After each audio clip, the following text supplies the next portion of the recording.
read the book, who gave you the book, or you just found the book, and just give me the journey. So I had a terrible 2020, as I know that everybody had a terrible 2020.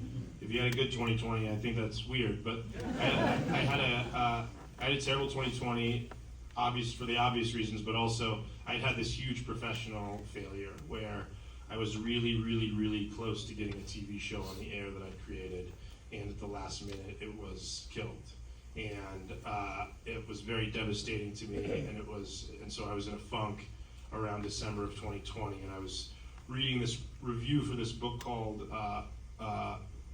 Interior Chinatown, which they're adapting for Hulu right now, I think. And in the review for Interior Chinatown, it said that this book has a satire reminiscent of Percival Everett's Erasure. And I'd never heard of Erasure, so I went out and bought it. And it was, I don't know if you've ever had this experience, but it felt like it was written specifically for me. Like it felt like somebody sat down to write me a gift. Like it was like, within 20 pages, I was like, oh, I think I might want to adapt this into a script. And then within 50 pages, I was like, I definitely want to adapt this into a script, and maybe I want to direct this. And then This is all during the first read?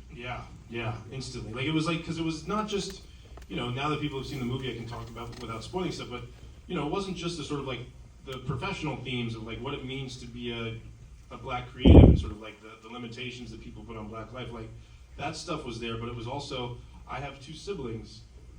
We have a sort of like overbearing father figure that looms very large in our life. Like my mother didn't die of dementia, but my mother died of cancer 8 years ago, and sort of like one of my older brother was the one living in our hometown and shouldering the responsibility of taking her to her treatments and shopping for her, and while my other brother and I were off kind of gallivanting around the world doing our own thing. And then during the last month of my mother's life, I moved home to take care of her while she was in hospice care. There was just all of these kind of overlaps in my personal and professional life that just felt like it started to feel a little weird. Like I also went to this very small school called William and Mary in Virginia for college, and there's like a William and Mary reference. There was just all this weird. It was also set in LA and DC. I moved it from DC to Boston, and I lived in DC and I lived in LA.